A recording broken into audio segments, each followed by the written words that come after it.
إن الحمد لله نحمده ونستعينه ونستغفره ونؤمن به ونتوكل عليه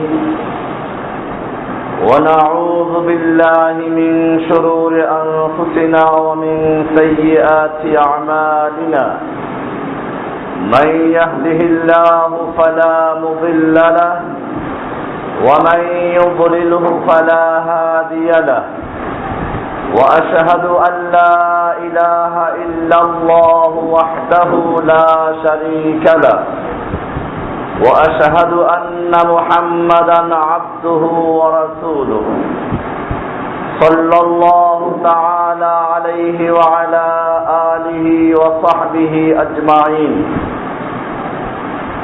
আল্লাহ সুবহানাহু ওয়া তাআলার মহান দরবারে শুকরিয়া জ্ঞাপন করছি, যিনি আমাদেরকে প্রতি জুমার ন্যায় আজকেও সালাতুল জুমা আদায় করার জন্য মারকাজুল উলুম আল ইসলামিয়া মসজিদে আসার তৌফিক এনায়েত করেছেন। এজন্য বলি আলহামদুলিল্লাহ।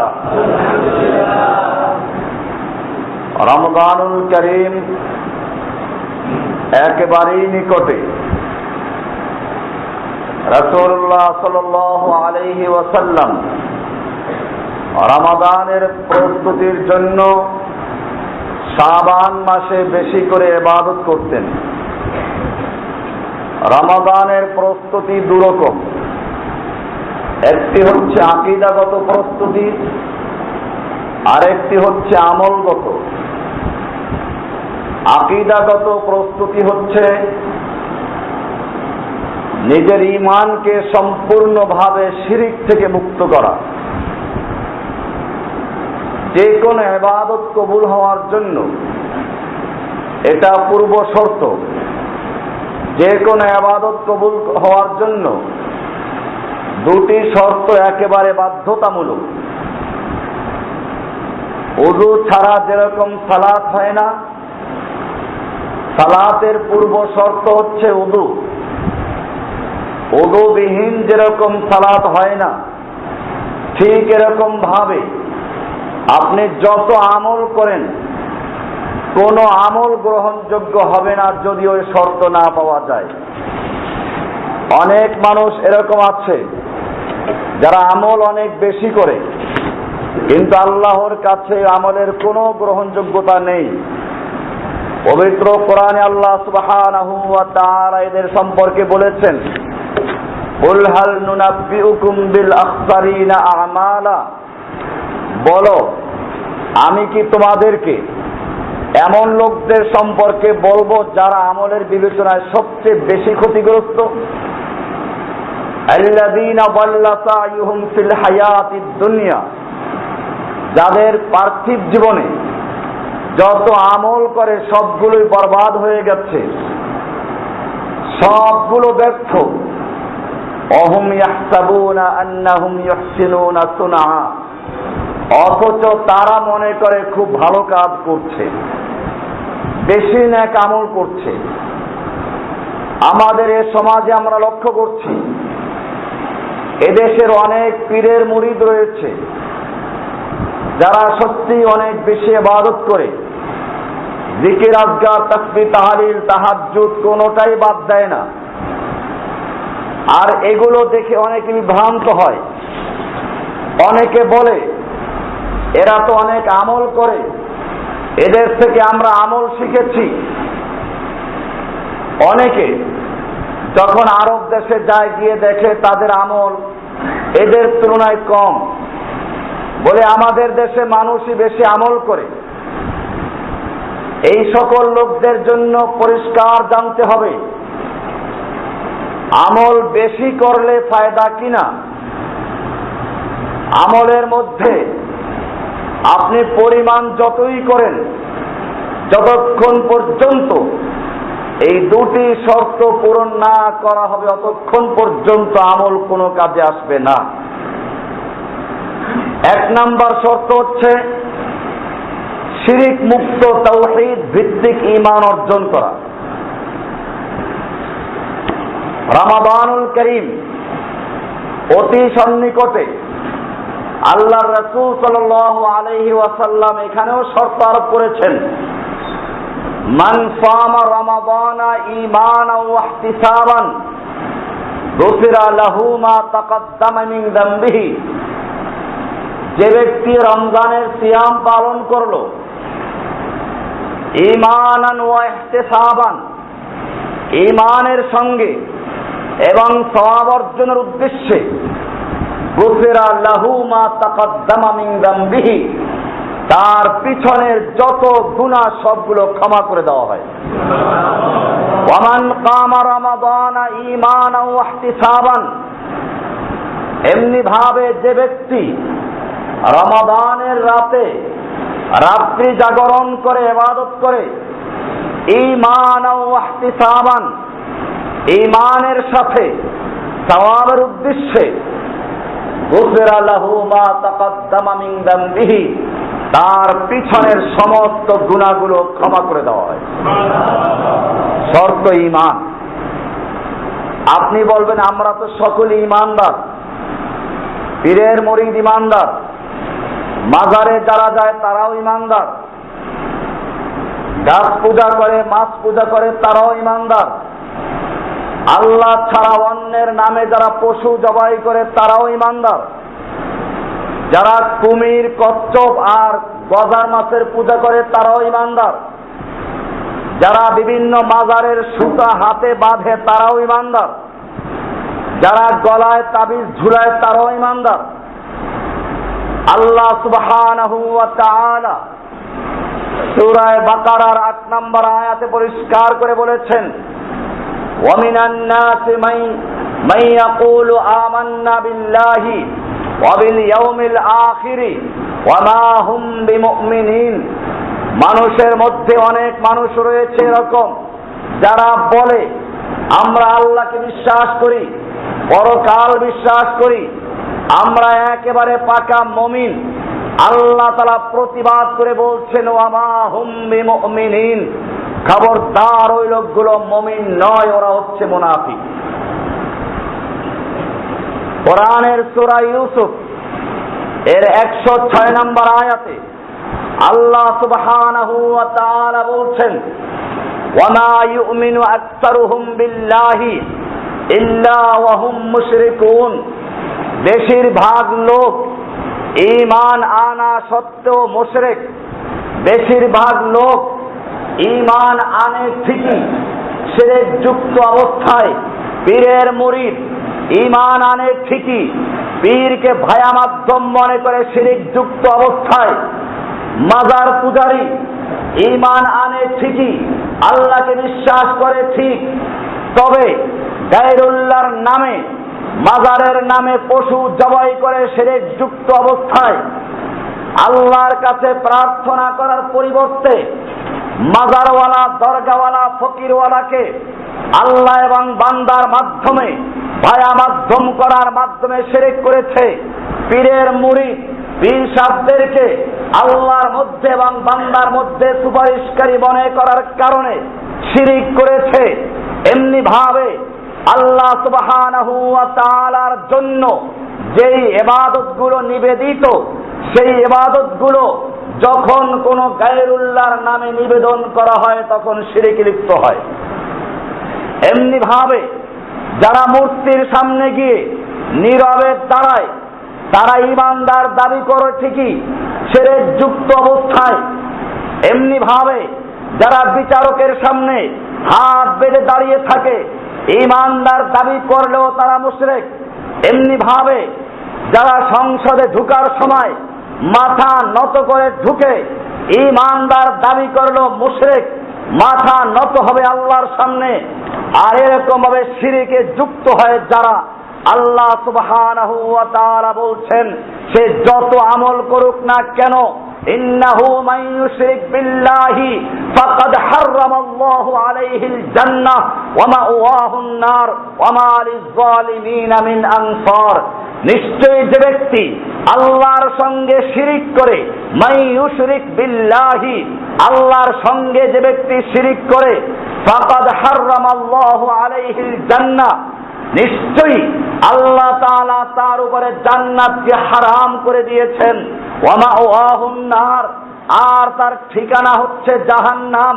ওয়া মা লিয-যালিমিনা মিন আনসার, আর এই শিরিক করে যারা জালিম হয়ে গেছে, এই জালিমদের জন্য কোনো সাহায্যকারী, কোনো সুপারিশকারী, কোনো রক্ষাকারী পাওয়া যাবে না। কোনো পীর সুপারিশ করতে পারবে না, মাজারওয়ালা পারবে না, দরগাওয়ালা পারবে না, দুর্গাওয়ালা পারবে না, ওলি পারবে না, বুজুর্গ পারবে না। যে ব্যক্তি শিরকে লিপ্ত আছে সেই ব্যক্তিকে আল্লাহর কাছ থেকে সুপারিশ করে পার করার কেউ থাকবে না। সূরা মায়েদা 5 নম্বর আয়াত, 72 নম্বর 5 নম্বর সূরার 72 নম্বর আয়াত। এমনি ভাবে আল্লাহ সুবহানাহু ওয়া তাআলা ক্লিয়ার করে দিয়েছেন, শিরক যুক্ত অবস্থায় মারা গেলে কোথায় যাবে? অন্য যে কোনো গুনাহ, চোর চুরি করে মারা গেল, জিনাকার জিনা করে মারা গেল, এরকম যত গুনাহ আছে, যে কোনো গুনাহ করে মারা গেল, তওবা করার সুযোগ পায়নি, কিন্তু সে শিরক করেনি, হতে পারে আল্লাহ সুবহানাহু ওয়া তাআলা তার অন্যায় এবং গুনাহ পরিমাণ শাস্তি দিয়ে তাকে জান্নাত দিবেন, অথবা তাকে নিজ গুণে ক্ষমা করে জান্নাত দিবেন। কিন্তু যেই ব্যক্তি শিরিক যুক্ত অবস্থায় মারা যাবে, আল্লাহর সঙ্গে শিরিক করে মারা যাবে, আল্লাহর ইবাদতের মধ্যে, আল্লাহর উলুহিয়াতের মধ্যে, আল্লাহর রুবুবিয়তের মধ্যে, আল্লাহর গুণাবলীর মধ্যে যদি অন্য কাউকে শিরিক করে, সে যত বড় তাহাজ্জুদ গুজার হোক না কেন, যত বড় জিকিরকারী হোক না কেন, সে ব্যক্তিকে আল্লাহ ক্ষমা করবেন না। কোরআনে পরিষ্কার বলা হয়েছে, ইন্নাল্লাহা লা ইয়াগফিরু আন ইউশরাকা বিহি ওয়া ইয়াগফিরু মা দুনা যালিকা লিমান ইয়াশা। আল্লাহ সুবহানাহু ওয়া তাআলা বলছেন, নিশ্চয়ই আল্লাহ তাআলা ক্ষমা করবেন না আন ইউশরাকা বিহি, আল্লাহর সঙ্গে যদি শিরক করা হয়, ওয়া ইয়াগফিরু মা দুনা যালিকা, আর এর নিচে, শিরকের নিচে যত গুনাহ আছে আল্লাহ সুবহানাহু ওয়া তাআলা যার জন্য ইচ্ছে ক্ষমা করে দিবেন। এরপরে বলছেন, ওয়া মান ইউশরিক বিল্লাহি ফাকাদ ইফতারা ইসমান আযীমা, যেই ব্যক্তি আল্লাহর সঙ্গে শিরিক করলো, সে আল্লাহর উপরে মহা পাপ রচনা করেছে, অপবাদ দিয়েছে। আল্লাহর কোনো শিরিক নেই, আল্লাহর পর্যন্ত পৌঁছতে ভায়া মাধ্যম নেই, এ লোকটা ভায়া মাধ্যম মনে করেছে, এর মাধ্যমে সে আল্লাহর উপরে মিথ্যা অপবাদ দিয়েছে। সূরা নিসা 4 নম্বর সূরার 48 নম্বর আয়াত, একই আয়াত রয়েছে সূরা নিসার 116 নম্বরেও। এমনি ভাবে শিরিককে বলা হয়েছে সবচেয়ে বড় জুলুম। কোরআনের সূরা লুকমান 31 নম্বর সূরার 13 নম্বর আয়াত, আল্লাহ সুবহানাহু ওয়া তাআলা বলছেন, ইয়া বুনাইয়া লা তুশরিক বিল্লাহ ইন্না শিরকা লাযুলমুন আযীম, খবরদার আল্লাহর সঙ্গে শিরিক করো না, নিশ্চয়ই শিরিক হচ্ছে সবচেয়ে বড় জুলুম। সবচেয়ে বড় জুলুম কি? আমরা বলি বড় জালেম। আল্লাহ তাআলা বলছেন, দুনিয়ায় যত বড় অন্যায় করুক, যত বড় জুলুম করুক, সে বড় জালেম না, চোর বড় জালেম না, খুনি বড় জালেম না, ডাকাত বড় জালেম না। আল্লাহ তাআলা বলছেন, ইন্না শিরকা লাযুলমুন আযীম, নিশ্চয়ই শিরিক হচ্ছে সবচেয়ে বড় জুলুম। সবচেয়ে বড় জুলুম কি? জুলুম। এই কারণে আল্লাহ সুবহানাহু ওয়া তাআলা ইবাদতের জন্য শর্ত আরোপ করেছেন, আল্লাযীনা আমানু ওয়া লাম ইয়ালবিসু ঈমানাহুম বিযুলম, যারা ঈমান এনেছে, ওয়া লাম ইয়ালবিসু ঈমানাহুম বিযুলমিন, আর তারা তাদের ঈমানকে জুলুমের সাথে মিশ্রণ ঘটায়নি, জুলুম মিলায়নি। জুলুম মানে এখানে শিরিক। আল্লাহ তাআলা বলছেন, উলাইকা লাহুমুল আমনু ওয়া হুম মুহতাদুন, এদের জন্য রয়েছে নিরাপত্তা এবং তারাই হিদায়াত প্রাপ্ত। এখানে বলা হয়েছে যারা ঈমান এনেছে এবং তাদের ঈমানকে কোনো প্রকার জুলুমের সঙ্গে সংমিশ্রণ ঘটায়নি। এই আয়াত নাযিল হওয়ার পরে সাহাবায়ে কেরাম চিন্তায় পড়ে গেলেন, বলাবলি করতে লাগলেন, আইয়ুনা লাম ইয়াজলিম, আমাদের মধ্যে কে আছে এরকম যে কোনো না কোনো জুলুম করে, কোনো জুলুম করে না, এমন কে আছে? আমরা প্রত্যেকেই তো জুলুম করি। কঠিন হয়ে গেল। আল্লাহর নবীর কাছে এসে প্রশ্ন করলো। আল্লাহর নবী সাল্লাল্লাহু আলাইহি ওয়াসাল্লাম ব্যাখ্যা দিলেন, না, এখানে ওই জুলুম বোঝানো হয় নাই। এই কারণে হাদিসের প্রয়োজন। হাদিসকে যারা অস্বীকার করো, হাদিস যারা মানে না, তারা বিভ্রান্ত হবে, গোমরা হবে। কারণ এই আয়াতে বলা হয়েছে যারা তাদের ঈমানকে কোন রকম জুলুমের সাথে মিশ্রণ ঘটায়নি। এই জুলুম বলতে কি বুঝায় তার ব্যাখ্যা আল্লাহর রাসূল দিয়েছেন। সাহাবায়ে কেরাম আল্লাহর রাসূল থেকে বুঝে নিয়েছেন। আল্লাহর নবীকে জিজ্ঞেস করা হলো, আইয়ুনা লাম ইয়াজলিম, আমাদের মধ্যে কে আছে এরকম যে কোনো জুলুম করে না? আল্লাহর নবী সাল্লাল্লাহু আলাইহি ওয়াসাল্লাম বললেন, না, এখানে জুলুম বলতে এই জুলুম না। এই জুলুম বলতে শিরককে বোঝানো হয়েছে। সূরা লোকমানের আয়াত, ইন্নাশ শিরকা লাযুলমুন আযীম, শিরক হলো সবচেয়ে বড় জুলুম। এই আয়াতে সে জুলুম কি বোঝানো হয়েছে? আল্লাযীনা আমানু, যারা ঈমান এনেছে, ওয়ালাম ইয়ালবিসু ঈমানাহুম বিযুলমিন, এবং তাদের ঈমানকে জুলুমের সঙ্গে সংমিশ্রণ ঘটায় নেই, জুলুমের সঙ্গে মিলায় নেই। উলাইকা লাহুমুল আমনু, নিশ্চিত তাদের জন্য রয়েছে নিরাপত্তা। ওয়া হুম মুহতাদুন, তারাই হচ্ছে হেদায়েত প্রাপ্ত। সূরা নাম 6 নম্বর সূরার 82 নম্বর আয়াত। পরিষ্কার হয়ে গেল, ঈমানের জন্য, আমল কবুল হওয়ার জন্য প্রথম শর্ত হচ্ছে কি হতে হবে? ঈমানটা সম্পূর্ণভাবে শিরক মুক্ত হবে, জুলুম মুক্ত হতে হবে। ভাইয়েরা আমার, আল্লাহ সুবহানাহু ওয়া তাআলা খুব সুন্দর করে বলছেন, মানুষের অভ্যাস হচ্ছে বিপদে পড়লে তখন সব ভুলে যায়। খাজা বাবা, গাজা বাবা, লেংটা বাবা, পীর বাবা, মাজারওয়ালা, দরগাওয়ালা, ভায়া মাধ্যম সব ভুলে গিয়ে সোজা একজনকে ডাকে। কাকে ডাকে? আর যখনই তার এই ডাকে সাড়া দিয়ে আল্লাহ সুবহানাহু ওয়া তাআলা তাকে বিপদ থেকে মুক্ত করেন, সঙ্গে সঙ্গে শিরিক করে বসে। কোরআন আক্ষেপ করে বলছে, ওয়াইদা মাসান নাসা দুররুন দাউ রাব্বাহুম মুনিবিনা ইলাইহি, যখন তারা কোনো বিপদে পড়ে, মুসিবতে পড়ে, দাউ রাব্বাহুম, তখন তারা তাদের রবকে ডাকে, মুনিবিনা ইলাইহি, একেবারে আল্লাহর দিকে একনিষ্ঠ হয়ে।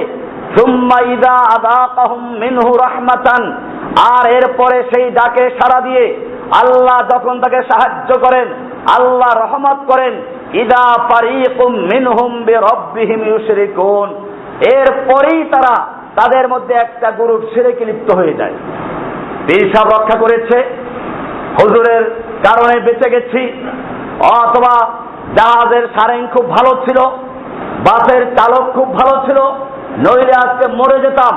আল্লাহ সুবহানাহু ওয়া তাআলা বলেন, বিপদে পড়ে যখন খালেস ভাবে, একনিষ্ঠ ভাবে আল্লাহকে ডাকলো, সেই ডাকে আমি সাড়া দিলাম, এরপরে সে ভুলে গেল। কোরআনের সূরা আনকাবুত 29 নম্বর সূরা রুমের 30 নম্বর সূরার 33 নম্বর আয়াত।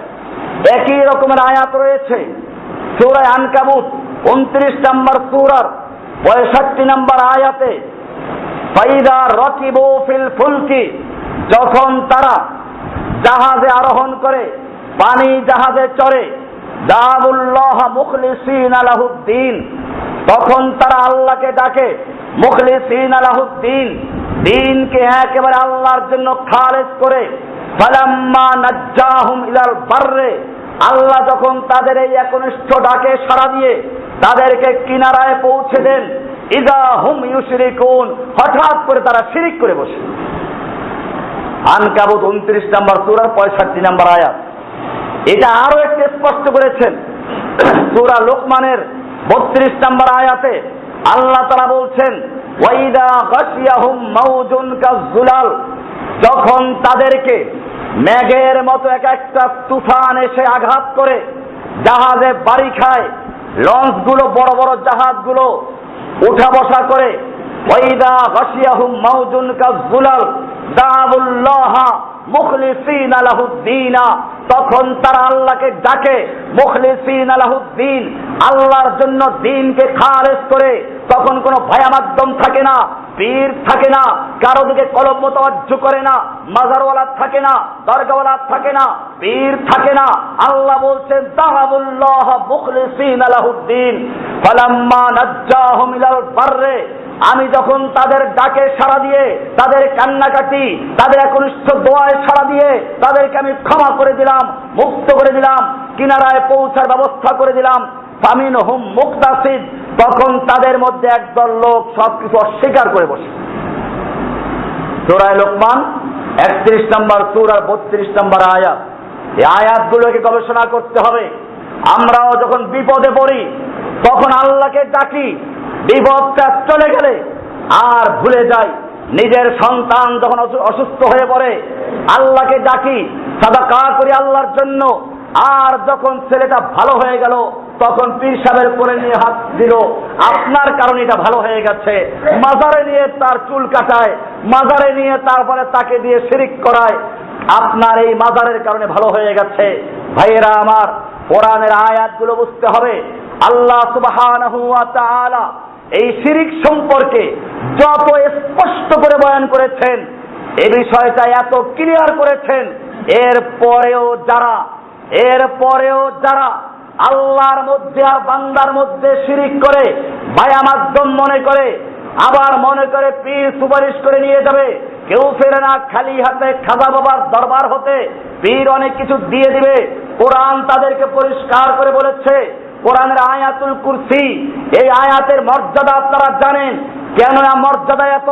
ওখানে বলা হয়েছে মান যাল্লাযী ইয়াশফাউ ইনদাহু ইল্লা বিইذনিহি, মান, কে সেই ব্যক্তি, মান যা, কে সেই ব্যক্তি, আল্লাযী ইয়াশফাউ ইনদাহু, যে আল্লাহর কাছে সুপারিশ করবে, আল্লাহর নিকটে সুপারিশ করবে, ইল্লা বিইذনিহি, আল্লাহর অনুমতি ছাড়া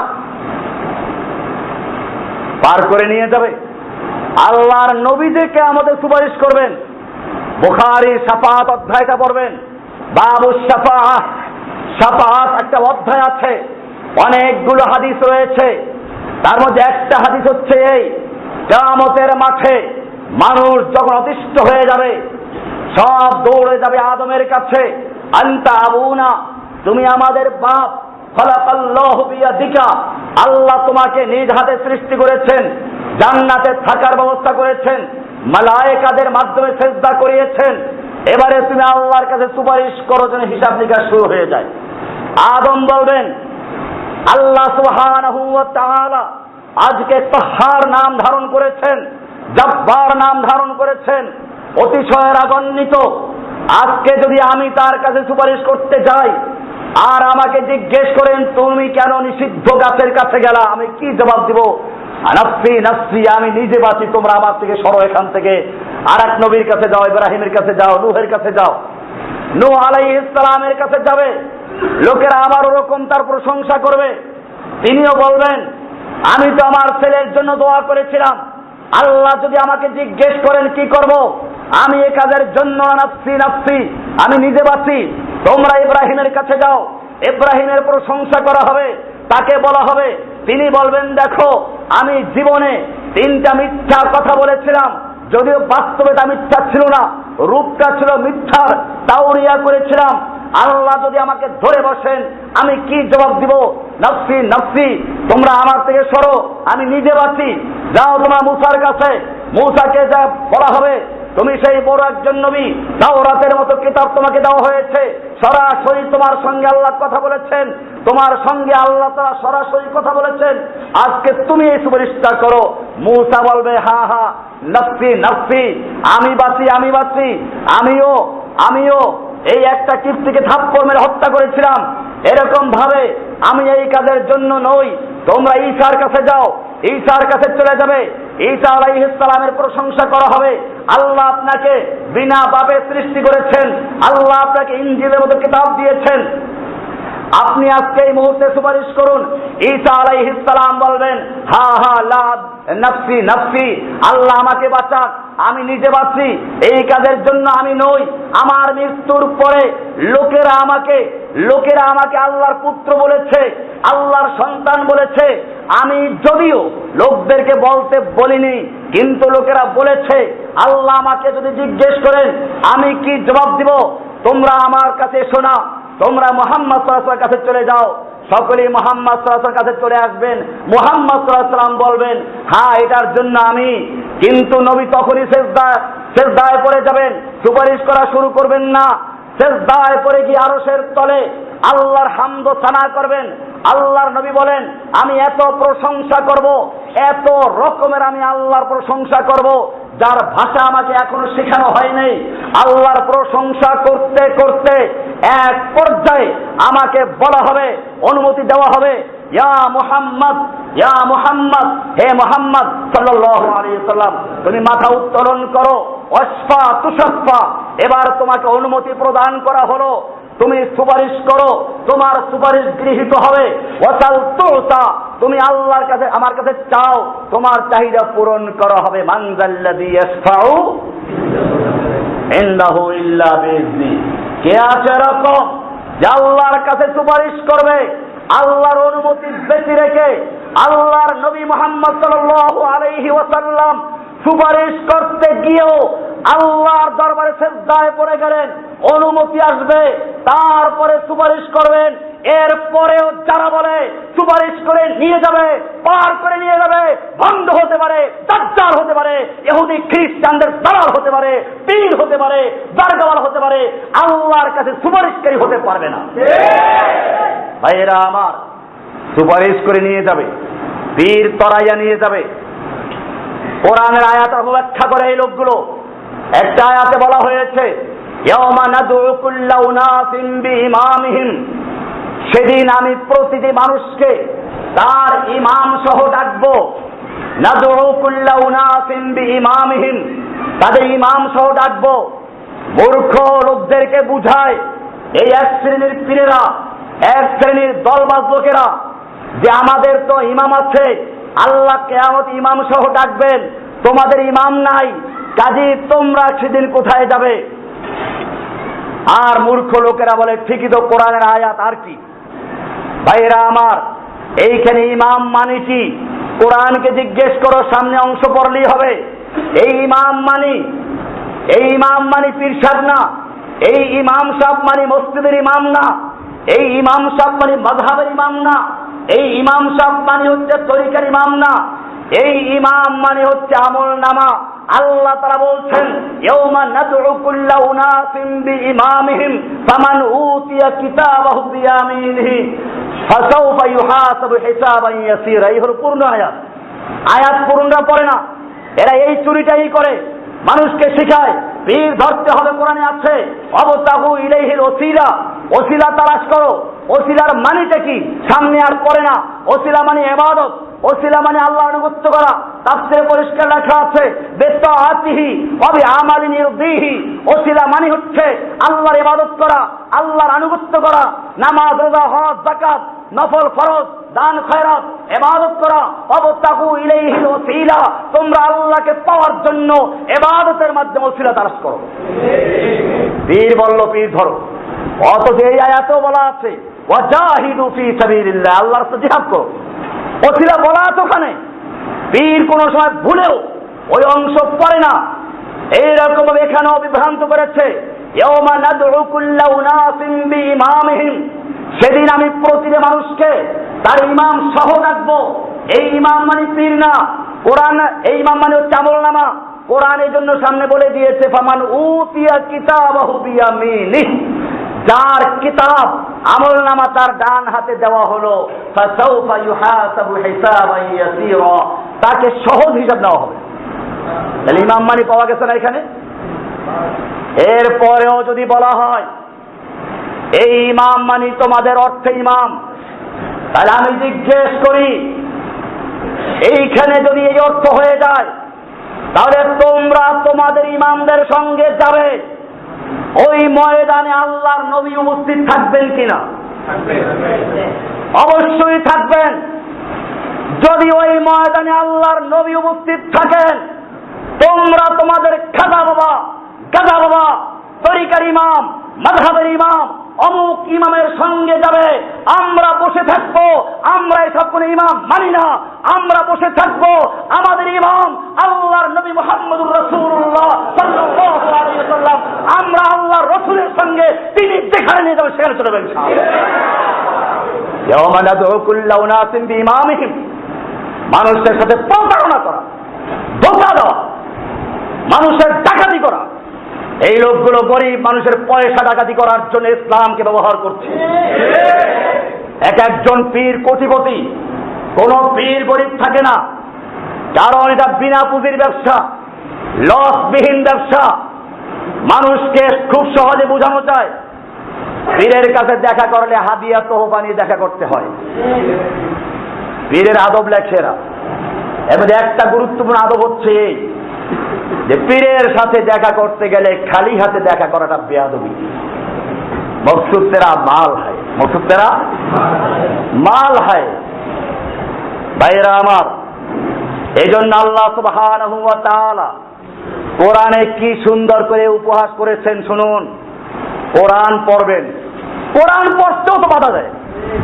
এই লোকগুলো জানে এই মুসলিম জাতি যদি কোরআন পড়ে তাহলে ওদের ভণ্ডামি আর চলবে না, ধোঁকাবাজি চলবে না, প্রতারণা চলবে না।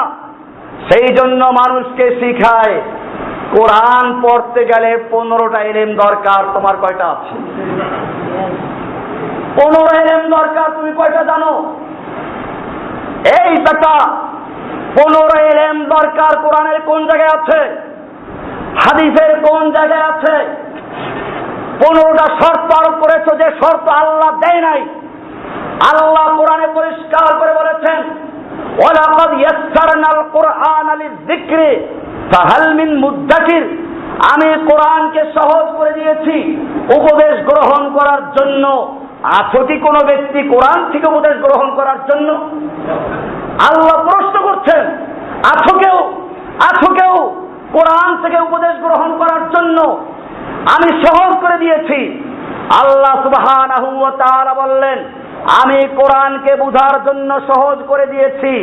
এরপরেও যারা বলে কোরআন বুঝার জন্য 15টা ইলমের দরকার, সেইগুলোকে আল্লাহর ওলি না শয়তানের ওলি? এরা কোরআন থেকে মানুষকে দূরে সরিয়ে নিজেদের পীরতন্ত্র, খাজাতন্ত্র, গাদাতন্ত্র কায়েম করার চক্রান্ত করেছে। ভাইরা আমার, 15টা ইলম দরকার কোত্থেকে আসলো জানা দরকার। এটা জালালউদ্দিন সুয়ুতি একজন ইমাম ছিলেন, তাফসিরে জালালাইন যার লেখা, ওনার অনেক কিতাব লেখা আছে।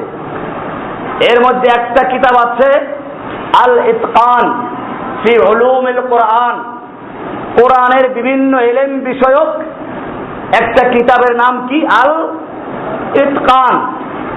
এই কিতাবের শেষে উনি তাফসীর সম্পর্কে আলোচনা করেছেন। সেখানে লিখেছেন যে একজন লোক মুফাসসির হওয়ার জন্য 15টা শর্ত। কিসের জন্য? মুফাসসির হওয়ার জন্য। যে তাফসীর কারক হবে, কোরআনের উস্তাদ হবে, কোরআনের মুদাররিস হবে, মুফাসসির হবে, তার জন্য শর্ত ইলমে নাহু মানে গ্রামার জানতে হবে, ইলমে ফাসাহাত, ইলমে বালাগাত, ইলমে বদি, ইলমে মাআনি, ইলমে সরফ, ইলমে নাহু, ইলমে উরুজ, ইলমুল কাওয়াফি, এরকম ভাবে ইলমুল মানতিক, ইলমুল সরফ, ইলমুল ফাসাহাত, ইলমুল ফালাসিফা, এই রকমের ভাবে 15টা ইলমের নাম উনি উল্লেখ করেছেন। এটা কার জন্য? না আপনাদের মতো লোকদের কোরআন পড়ার জন্য। ভাইরা আমার, এই বিষয়গুলো আপনাদের ভালো করে জানা প্রয়োজন। না জানলে ওদেরকে উত্তর দেওয়া যাবে না। ওরা ধোঁকা দিয়ে গোটা মুসলিম উম্মার সাথে প্রতারণা করেছে। এই প্রতারণার জাল ছিন্ন করার জন্য তোমাদের প্রয়োজন। সেজন্য মনে রাখতে হবে, এই শর্তগুলো মুফাসসিরের জন্য, এই শর্ত কোরআন বুঝার জন্য না। কোরআন তুমি পড়ো, এরপরে যদি কোনো জায়গায় বুঝে না আসে তাহলে কি করবে? সে সমাধান আল্লাহ দিয়েছেন। আল্লাহ বলছেন ফাসআলু আহলা যিকরি ইন কুনতুম লা তা'লামুন, যদি তুমি না বুঝো না জানো তাহলে যারা জানে তাদেরকে জিজ্ঞেস করে নাও। কি সুন্দর কোরআনের সমাধান! কোরআন বলছে আমি তোমাকে কোরআন সহজ করে দিয়েছি।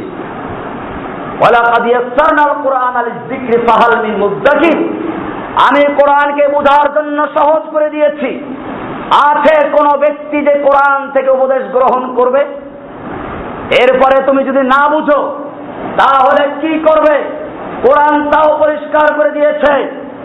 কোরআন বলে দিয়েছে ফাসআলু আহলা যিকরি ইন কুনতুম লা তা'লামুন, যদি তুমি নিজে না জানো তাহলে যে জানে তার থেকে জেনে নাও। জেনে নিতে বলা হয়েছে, মুরিদ হতে বলা হয় না। শিক্ষক, একজন টিচার, একজন উস্তাদ, এটা তো আমরা না করি না। উস্তাদের প্রয়োজন, শিক্ষকের প্রয়োজন। এখন হয়তো বলবো পীর সাহেবই আমাদের শিক্ষক। পীর সাহেব তোমাদের শিক্ষক না, এটাও একটা ধোঁকা। যদি পীর সাহেব শিক্ষক হয়, আমরা তো কোন শিক্ষককে তরিকার বায়াত দেই না। তোমার পীরকে তো বায়াত দেওয়া হয় তরিকায় চিশতিয়া, কাদেরিয়া, নকশবন্দিয়া, মুজাদ্দিদিয়া, সোহরাওয়ার্দিয়া, সাবেরিয়া, এই সমস্ত তরিকার সবক দেওয়া হয়। আবার বলা হয় এর মধ্যে সাবেরিয়া তরিকা একেবারে শর্টকাট। লিখেছে চরমনাই পীর, এদেশের হক্কানি পীরের ঠিকাদার। যেই পীরের মুরিদেরা সারা বাংলাদেশে হকের বিরুদ্ধে, কোরআন হাদিসের বিরুদ্ধে যারা যুদ্ধ ঘোষণা করেছে সেই লোক হচ্ছে চরমনাই পীর। কোন জায়গায় কোরআন হাদিসের কথা বললে এই লোকগুলো বুঝে না। বেশিরভাগ লোক মূর্খ, পীর নিজেও মূর্খ, মুরিদ মূর্খ। এই মূর্খদেরকে শিখিয়েছে তোমরা কোরআন পড়লে বুঝবা না, তোমরা আমাদের মুরিদ হও, বছরে 2 বার ভ্যাট দাও, টাকা দাও, পয়সা দাও, আর তোমাদের কিছু লাগবে না, জিকির করো, তরিকার জিকির। কিসের জিকির? এই পীরদের যতগুলো বই আছে প্রত্যেকটা বইয়ের ভূমিকার মধ্যে লিখে দিয়েছে ইশতিয়া সাবেরিয়া তরিকার প্রথম সবক। এরপরে লিখেছে আমার প্রিয় বন্ধুগণ জানিয়া রাখিবেন দোজখের আযাব থেকে বাঁচিবার জন্য কিতাবে 126টা তরিকা লিখে দিয়েছেন। এর মধ্যে চিশতিয়া সাবেরিয়া তরিকা একেবারে শর্টকাট, হুবহু ভাষা লেখা আছে। না পেলে জসিমউদ্দিন রহমানি গলা চুপে ধরুন, না পেলে আমাকে ধরুন। পীর সাহেবদের প্রত্যেকটা বইতে লেখা আছে। চরমনাই পীরদের এমন কোন বই নাই যেই বইতে ডায়ালগ দেওয়া হয় নাই। চিশতিয়া সাবেরিয়া তরিকা শর্টকাট তরিকা। আল্লাহর রাসূল সাল্লাল্লাহু আলাইহি ওয়াসাল্লাম বলেছেন মান আতাআনি দাখালাল জান্নাহ, যে ব্যক্তি আমার আনুগত্য করলো সে জান্নাতে প্রবেশ করলো। ওমান আসানি ফাকাদ আবা, আর যে আমার অবাধ্য হলো সে আমার নাফরমান হয়ে গেল, সে জাহান্নামে চলে যাবে। শর্টকাট তরিকা কার তরিকা? এই জন্য আজকে আমার আলোচ্য বিষয়ের দ্বিতীয় শর্ত হচ্ছে আমলটা হবে রাসূলের তরিকায়। কার তরিকায়? ভিতরটা হবে তাওহীদ, শিরক মুক্ত তাওহীদ। বাহিরটা হবে কি? বেদাত মুক্ত সুন্নাহ। বেদাত মুক্ত রাসূলের তরিকা। রাসূলের তরিকা বাদ দিয়ে সালাত আদায় করলে সালাত হবে না। রাসূলের তরিকা বাদ দিয়ে হজ করলে হজ হবে না। আল্লাহর নবী সাল্লাল্লাহু আলাইহি ওয়াসাল্লাম যে বছর হজে আসবেন, লোকেরা আল্লাহর নবীর সঙ্গে হজের জন্য চলে আসলেন। আল্লাহর নবী বারবার বলছেন খুযু আন্নী মানাসিকাকুম, খুযু আন্নী মানাসিকাকুম, তোমরা আমার থেকে তোমাদের হজের কাজগুলো শিখে নাও, আমার থেকে শিখে নাও। খুযু আন্নী মানাসিকাকুম, হাদিসের যতগুলো কিতাব আছে হজের অধ্যায়টা খুলবেন। আল্লাহর নবীর সঙ্গে হজ করতে গিয়েছেন, বিদায় হজ। এই হজের মধ্যে এই বাণীগুলো পাওয়া যাবে। খুযু আন্নী মানাসিকাকুম, খুযু আন্নী মানাসিকাকুম, আমার থেকে তোমরা গ্রহণ করো তোমাদের হজের কাজগুলো। আন্দাজে করলে চলবে? এই হজের মধ্যেও গন্ডগোল লাগিয়ে দিয়েছে। এই জন্য আমি আপনাদেরকে বলি হজ করতে গেলেও যার তার সাথে যাবেন না। আল্লাহর নবী হজ করতে গিয়ে আরাফাতের ময়দানে যোহর এবং আসর একত্রে করেছেন। আমার দেশের যারা হজ করতে যায় তারা শর্ত লাগায় মসজিদের নামিরা আরাফাতের যে মসজিদ ওটার ইমামের পিছনে জামাতে পড়লে একসাথে পড়তে হবে, আর জামাতে না পড়লে যোহরের সময় যোহর, আসরের সময় আসর। এটা কি আল্লাহ রাসূল বলেছেন? কোন হাদিসে আছে? আল্লাহর নবী বললেন আমার থেকে হজ শিখো। সেই নবী যেরকম ভাবে আরাফাতের ময়দানে যোহর আসর একত্রে পড়েছেন, প্রত্যেকটা মুসলিমকে কিয়ামত পর্যন্ত নবীর তরিকায় হজ করতে হবে। আল্লাহর নবী সালাতের ব্যাপারে বলেছেন, সল্লু কামা রাআইতুমুনি উসাল্লি, তোমরা সালাত আদায় করো ঠিক সেভাবে যেভাবে তোমরা আমাকে দেখতে পাচ্ছ, যেভাবে তোমরা আমাকে দেখতে পাচ্ছ। রাসূলের তরিকা বাদ দিয়ে সালাত আদায় করলে সালাত চলবে না। আমি প্রায় বলে থাকি, এটা আপনিও বুঝবেন, একটা অশিক্ষিত লোক বুঝবে। আমরা যোহরের সালাত পড়ি 4 রাকাত ফরজ, আসর পড়ি 4 রাকাত ফরজ, এশা পড়ি 4 রাকাত ফরজ। হঠাৎ মাঝখান থেকে মাগরিব কয় রাকাত? 3 রাকাত ফরজ। এখন যদি মাগরিবের সালাতকে কেউ 4 রাকাত পড়ে আর মনে মনে ভাবে অসুবিধা কি, যত বেদাতি এই কথাই বলে অসুবিধা কি, 1 রাকাত বেশি পড়লাম তাহলে যোহর আসর আর এশার সাথে মিলে গেল।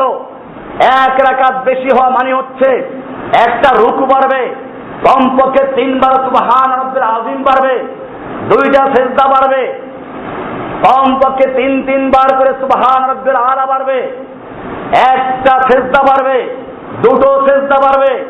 সিজদার কি মূল্য জানো? আল্লাহর রাসূল সাল্লাল্লাহু আলাইহি ওয়াসাল্লাম বলেছেন, ইন্না আকরাবা মা ইয়াকুনুল আবদু হুয়া সাজিদুন, বান্দা আল্লাহর সবচেয়ে নিকটবর্তী হয় তখন যখন সে সিজদায় থাকে। তাহলে মাগরিবের নামাজ যদি 3 রাকাতের পরিবর্তে 4 রাকাত পড়ি, কয়টা সিজদা পারবে? এরকম যদি কোনো ব্যক্তি পড়ে তার নামাজ হবে? নামাজ হবে না। দুনিয়ার সমস্ত আলেম একমত হবে। কেন হবে না? আল্লাহর নবীর তরিকায় হয় নাই। আল্লাহর নবীর তরিকা বাদ দিয়ে যত তরিকা রয়েছে, যত সুন্দর ভালো মনে করো, ওটা রাসূলের তরিকা না, ওটা শয়তানের তরিকা, ইবলিসের তরিকা। ভাইয়েরা আমার, এজন্যই ইবাদতের জন্য দ্বিতীয় শর্ত হচ্ছে ইত্তিবাউস সুন্নাহ। দ্বিতীয় শর্ত কি?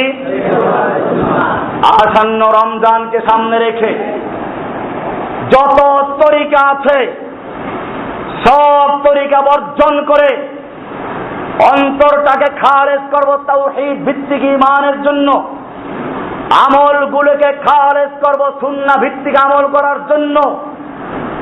রাসূলের সুন্নাহ মোতাবেক আমল যারা করবে তাদের আমল গ্রহণযোগ্য, যদিও তা অল্প হোক আর পরিমাণে অনেক বেশি।